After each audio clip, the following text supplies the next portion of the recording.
फटाफट खोल के दिखाओ। सांसद मनोज तिवारी जी, ये नए वक्फ अमेंडमेंट बिल के लिए क्या कहना चाहते हैं आप?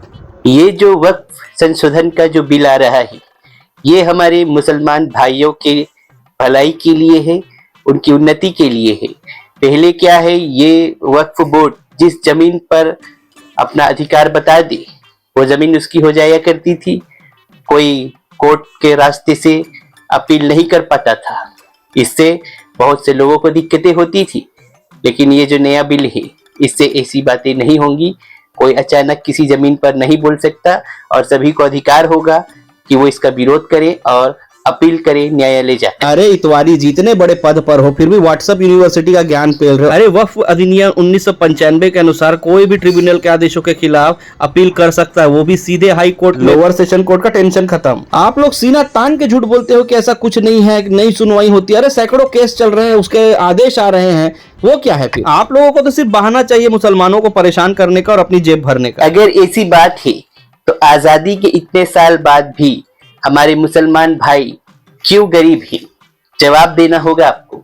अगर वाकई पुराना वक्फ बिल इतना मजबूत था, अगर वाकई वो मुसलमान समाज के उत्थान के लिए था, तो आज भी हमारे मुसलमान भाई क्यों गरीबी रेखा में है? जवाब दीजिए। अरे अगर ये लॉजिक है तो इस देश में आजादी के बाद हजारों एकड़ की जमीनें मंदिरों में, ट्रस्टों में हैं, तो फिर हमारे हिंदू भाई क्यों गरीब हैं? हमारे मंदिरों के ट्रस्टों में हजारों लाखों करोड़ों रुपए के सोना चांदी सब है, फिर भी हमारे हिंदू भाई बहन क्यों गरीबी रेखा में हैं? आप लोग तो धर्म के ठेकेदार हैं, तो अपने ही भाइयों बहनों के लिए बेरोजगारी, भूखमरी और उनके उत्थान के लिए कोई बिल लाइए। अगर गरीब मुस्लिम आपको दिख रहा है तो गरीब हिंदू लोग क्यों नहीं दिख रहा? मैं थोड़ा कंफ्यूज हो रहा हूँ। आप कहाँ कंफ्यूज हो रहे हो? पूरे देश को कंफ्यूजन में डालकर असली मुद्दों से भटका रहे हो। कंफ्यूजन इसीलिए है क्योंकि ये जो वक्फ पुराना बिल है ना, ये पूरी तरह भ्रष्टाचार से ग्रसित बिल है। अभी जो बिल हमारे साहब यशस्वी हमारे ला रहे हैं, ये भ्रष्टाचार मुक्त भारत में भ्रष्टाचार मुक्त एक वक्फ बिल होगा। और इसके लिए हमें धन्यवाद देना चाहिए साहब का, जो इस तरह भ्रष्टाचार के प्रति लड़ाई लड़ रहे हैं ताकि हमारे मुसलमान भाई इससे लाभान्वित हो सके। इसीलिए ये जो नया वक्फ बिल है, ये भ्रष्टाचार रहित है, आप विश्वास कीजिए।